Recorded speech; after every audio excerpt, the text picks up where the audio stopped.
খুঁড়িয়ে খুঁড়িয়ে চলছে ঢাকা উত্তর ও দক্ষিণ সিটি কর্পোরেশনের ভেটেরিনারি শাখার কার্যক্রম। কর্মকর্তাদের দাবি, প্রয়োজনীয় লোকবল না থাকায় রুগ্ন পশু জবাই বন্ধ করা সম্ভব হচ্ছে না। পরিকল্পনা থাকলেও এখন স্বপ্নেই রয়ে গেছে আধুনিক জবাইখানা নির্মাণ। শাকিলা জেসমিনের রিপোর্ট। ঢাকা দক্ষিণ সিটি কর্পোরেশনের ভেটেরিনারি শাখা চলছে মাত্র ৪৭ জন কর্মকর্তা কর্মচারী দিয়ে। এর মধ্যে আছেন ভেটেরিনারি সার্জন ২ জন, ২ জন ভেটেরিনারি পরিদর্শক, জবাইখানা পরিদর্শক ৩ জন, মুন্সি ২ জন, নিরাপত্তা প্রহরী ২ জন, মোল্লা ১১ জন, ক্লিনার আর সিলম্যান রয়েছে যথাক্রমে ১৬ ও ৯ জন। ঢাকা দক্ষিণ সিটি কর্পোরেশনের ৫টি অঞ্চলের মাত্র ২টিতে জবাইখানা রয়েছে। অঞ্চল ৩-এর হাজারীবাগে আর অঞ্চল ৪-এর কাপ্তান বাজারে। সিটি কর্পোরেশনের দায়িত্ব কিন্তু আপনার মাংস পরিদর্শন থেকে শুরু করে জবাইখানা মেইনটেইন করে মাংস পরিদর্শন পর্যন্ত সবই কিন্তু আমার ভেটেরিনারি শাখা কর্তৃক করা হয়ে থাকে। ভেটেরিনারি সার্জন ৫ থেকে ৬ জন থাকার কথা, সেখানে আছে মাত্র ২ জন।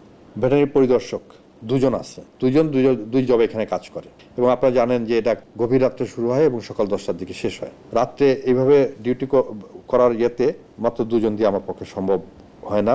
ঢাকা উত্তর সিটি কর্পোরেশনের ভেটেরিনারি শাখার চিত্র আরও নাজুক। এর ৫টি অঞ্চলে কেবল একটি জবাইখানা রয়েছে মোহাম্মদপুর কৃষি মার্কেটে। মিরপুর ১-এর জবাইখানাটি বন্ধ হয়ে গেছে, আর মিরপুর ১১-তে কাজ হয় না বললেই চলে। ভেটেরিনারি সার্জন পদটি শূন্য। ভেটেরিনারি পরিদর্শক পদে আছেন ৪ জন, জবাইখানা পরিদর্শক ৩ জন, মুন্সি ২, সিলম্যান ও মোল্লা ৭ জন করে, আর ক্লিনার আছে মাত্র ৪ জন। সিটি কর্পোরেশনের স্বাস্থ্য বিভাগের মতে এত কম লোকবল দিয়ে স্বাস্থ্যসম্মত জবাই নিশ্চিত করা সম্ভব নয়। লোকবলের কিছু সীমাবদ্ধতা তো আছেই, বাট এটা দিয়ে আমরা কোনোভাবে কাজ চালিয়ে নিচ্ছি। কিছু সীমাবদ্ধতাটা আছে, তবে কাজ আমরা চালিয়ে নিচ্ছি। লেস অ্যাওয়ারনেসের জন্য আমরা হয় কি বিভিন্ন জায়গায় জবাই করে থাকি। এটা আসলে করার জন্য আমাদের পরিবেশগুলো যেমন দূষণ হচ্ছে, ঠিক সেরকমভাবে আমরা ওই জিনিসটা ইন্সপেকশনও করতে পারছি না।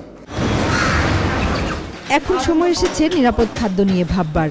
যেখানে সেখানে জবাই একদিকে যেমন পরিবেশের ক্ষতি করে, তেমনি যে পশুটি জবাই করা হয়েছে সেটি সুস্থ কিনা, কিংবা এর মাংস সঠিক পদ্ধতিতে সংগ্রহ করা হয়েছে কিনা তা নিরাপদ খাদ্যের জন্য একান্ত জরুরি, যা নিশ্চিত করতে হবে সংশ্লিষ্ট সব মহলকে।